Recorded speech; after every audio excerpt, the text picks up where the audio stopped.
Hello बच्चों, ज्ञानदीप में आपका स्वागत है। आज हम पढ़ेंगे समययान यानी टाइम मशीन। टाइम मशीन बोलने से डोरेमोन का याद आ गया ना। हाँ, क्या हुआ? शायद हमारे पीछे कुछ आ रहा है। ये क्या टाइम पैसेज में भी कोई हमारा पीछा कर रहा है?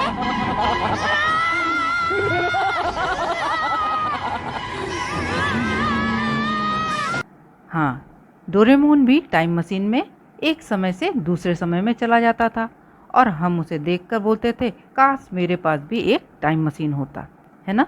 कितना अच्छा होता, हम भी एक समय से दूसरे समय चले जाते। लेकिन वैसे हो नहीं सकता। इस कहानी में जो प्रोफेसर यासीन है वो भी एक टाइम मशीन बनाते हैं, समययान बनाते हैं और 2000 ईस्वी से 2500 ईस्वी में वे चले जाते हैं। उन्हें ये टाइम मशीन बना के बहुत अच्छा तो लगता है कि मैंने इतना बड़ा चमत्कार कर दिया है, लेकिन जब वे 2000 से 2500 ईस्वी में जाते हैं तब उन्हें देखकर बहुत ही आश्चर्य होता है और वे 2000 और 2500 ईस्वी की तुलना करते हैं जिसमें बहुत फ़र्क था। तो ये समययान के लेखक हैं जाकिर अली रजनीश। जाकिर अली रजनीश का जन्म 1 जनवरी 1975 को लखनऊ में हुआ। पत्र पत्रिकाओं समाचार पत्रों में नियमित रूप से इनके लेख प्रकाशित होते हैं। बच्चों के लिए कई कहानियाँ और पुस्तकें इन्होंने लिखी हैं, जिनमें विज्ञान कथाएं, कहानी संग्रह, 7 सवाल, हम होंगे कामयाब, समय के पार उपन्यास आदि प्रमुख है। सन 1997 में इन्हें भारतेंदु हरिश्चंद्र अवार्ड दिया गया और भी कई पुरस्कारों से इन्हें सम्मानित किया जा चुका है। बालमन और हमराही के संपादक रहे हैं और भारतीय विज्ञान लेखक संघ की आजीवन सदस्यता इन्हें प्राप्त है। तो चलिए पढ़ते हैं समययान। गांव शहर देश विदेश की यात्रा तो सब करते हैं, लेकिन क्या समय की यात्रा संभव है? यह पाठ समय यात्रा की कल्पना पर आधारित है। हम गांव शहर देश विदेश की यात्रा तो हमेशा करते हैं, लेकिन कोई समय का क्या यात्रा करता है? नहीं। ये जो पाठ है, ये जो लेसन है, वो समय यात्रा की कल्पना पर आधारित है ना। समय यात्रा की कल्पनाओं से ही रचा गया है।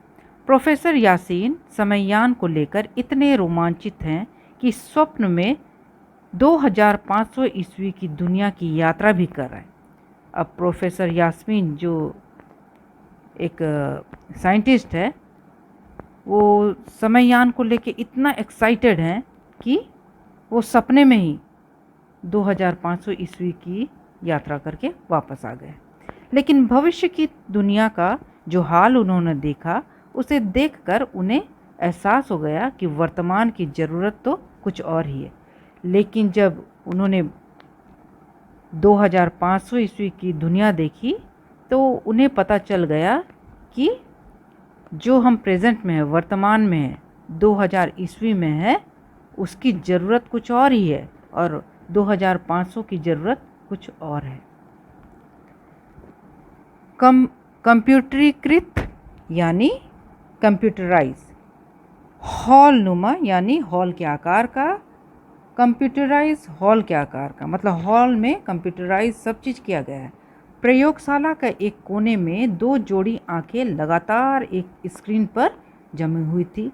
एक रूम है और वो उसमें सब चीज़ कंप्यूटराइज है। वहाँ पर 2 आंखें केवल इधर उधर स्क्रीन में देख रही है।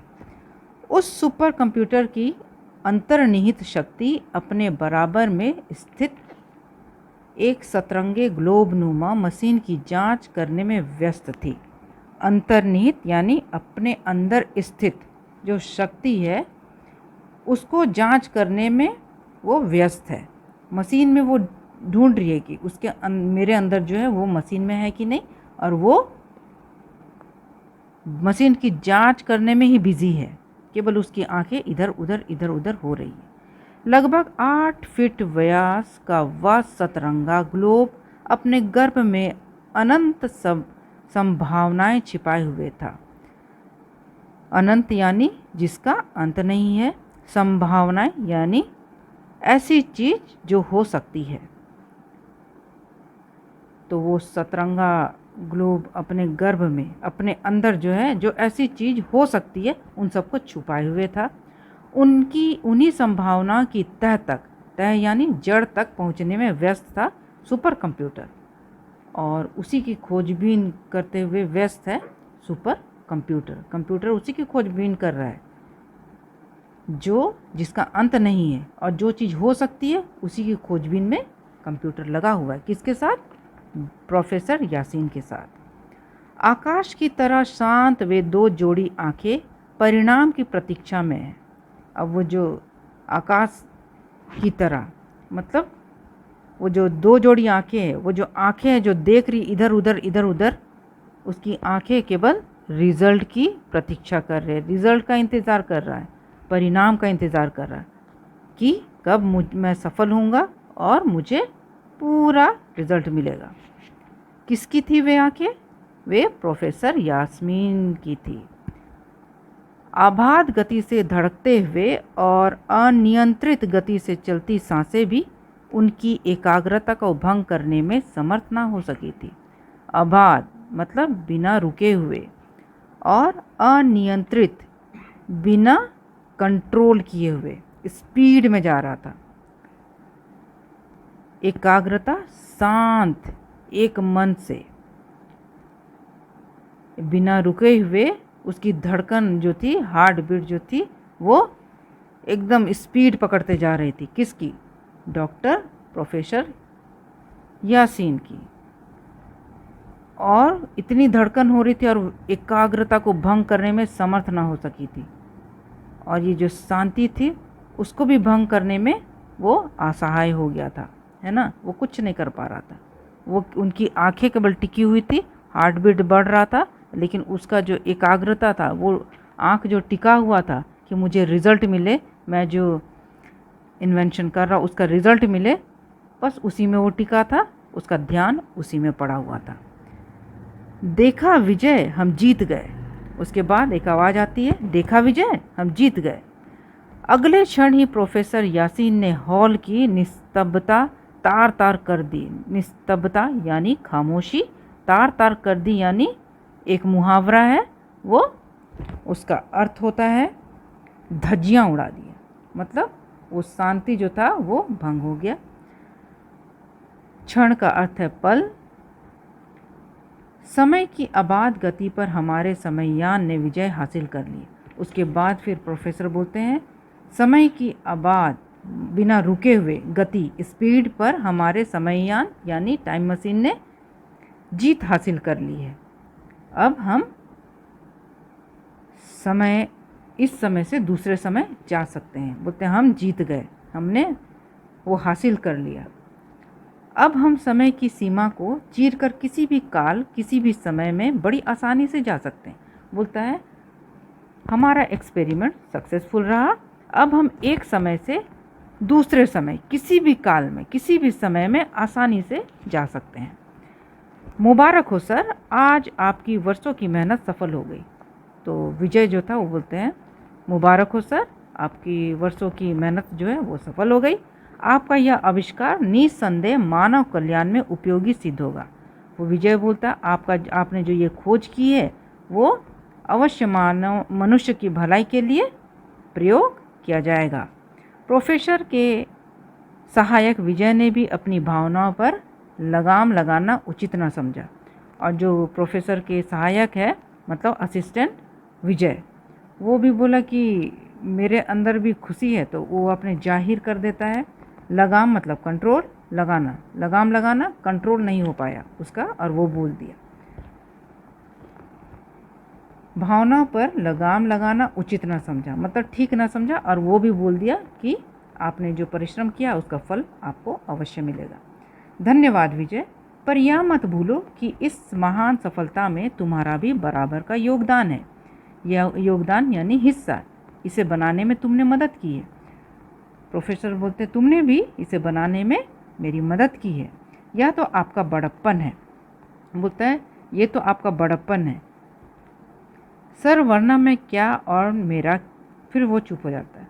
तो बोलता है ये तो आप का बड़प्पन है जो आप कह रहे हैं कि मैंने भी योगदान दिया है, न तो मैं क्या हूँ। विजय अपने आप पर ही हंस पड़ा और वो खुद हंसने लगता है। एक बार फिर प्रोफेसर यासीन अपने सहयोगी विजय के साथ अपनी यात्रा की तैयारी में व्यस्त हो गए और फिर प्रोफेसर यासीन जो है अपने असिस्टेंट विजय के साथ यात्रा की तैयारी में बिजी हो गए। एक ऐसी यात्रा जो वर्तमान से भविष्य की ओर ले जाती है। वो अब फिर बिजी हो गए एक्सपेरिमेंट में कि जो प्रेजेंट से फ्यूचर की ओर ले जाती है। एक खूबसूरत कल्पना जो हकीकत में बदलने जा रही थी। एक बहुत ही खूबसूरत कल्पना ख्वाब था जो असल में होने जा रहा था और जुड़ने वाला था मानवीय उपलब्धियों के इतिहास में एक स्वर्णिम अध्याय और मानव के जीवन में एक स्वर्णिम अध्याय, मतलब स्वर्ण युग का इतिहास रचने वाला था। कौन? प्रोफेसर यासीन, क्योंकि वो वर्तमान से भविष्य की ओर जाने के लिए उन्होंने एक समययान निर्माण किया था। वातावरणीय परिवर्तनों को ध्यान में रखते हुए प्रोफेसर ने एक विशेष प्रकार की स्वनिर्मित पोशाक ली थी। स्वनिर्मित, खुद से बनाई हुई पोशाक।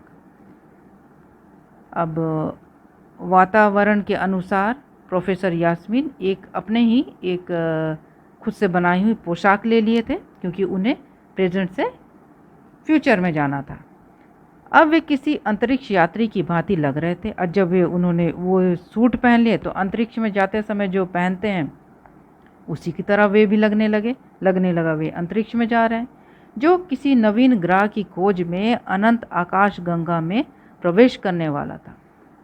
ऐसा लग रहा था कि प्रोफेसर आकाश गंगा में प्रवेश कर कोई नया ग्रह को खोजने जा रहे हैं।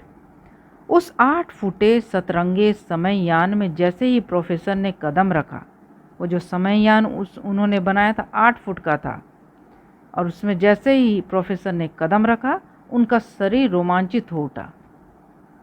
अंदर पहुंचते ही उन्होंने कंप्यूटर को चालू कर दिया। वो जैसे ही पैर रखते हैं उनका सारा शरीर हिलने लगता है और फिर वे कंप्यूटर को चालू करते हैं। आहिस्ता से धीरे धीरे समययान धरती से आधा फीट की ऊंचाई पर उठा और धीरे धीरे समययान ऊपर उठने लगता है। उसका सतरंगा आवरण तेजी से घूमने लगा। यहाँ पे सतरंगा आवरण यानी पर्दा जो था वो तेजी से घूमने लगा। सतरंगी पट्टियाँ धीरे धीरे मिलकर सफ़ेद हुई और फिर अदृश्य।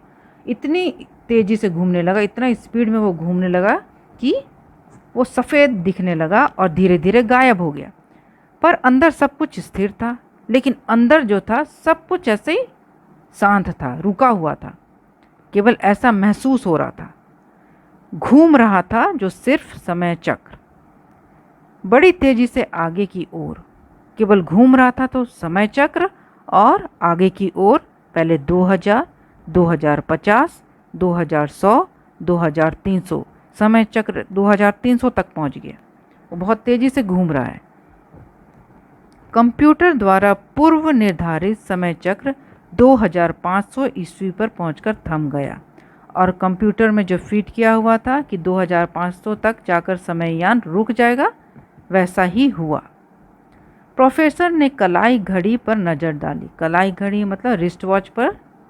जब प्रोफेसर रिस्ट वॉच देखता है, शाम के 5:25 40 सेकंड हो रहे थे, यानी कि मात्र 10 सेकंड में ही 1900 से 2500 की यात्रा संपन्न। जब प्रोफेसर टाइम देखता है तो 10 मिनट में वो 1900 ईस्वी से 2500 की ईस्वी तक पहुंच जाते हैं। अनायास ही उनके चेहरे पर मुस्कान की रेखाएं उभर गई। अचानक उनके चेहरे पर मुस्कान आ जाती है। उन्होंने कंप्यूटर को बंद किया और उत्साह भरे कदमों से दरवाजे की ओर बढ़ चले। और कंप्यूटर बंद करते हैं और बहुत ही एक्साइटेड होके दरवाजे की ओर दौड़ते हैं, क्योंकि उसने जो खोज की थी वो सफल हो गई थी। तो बच्चों, फर्स्ट पार्ट यहीं तक करते हैं। आप हमारे साथ बने रहिए, हमारे चैनल को सब्सक्राइब कीजिए और शेयर कीजिए। Thank you.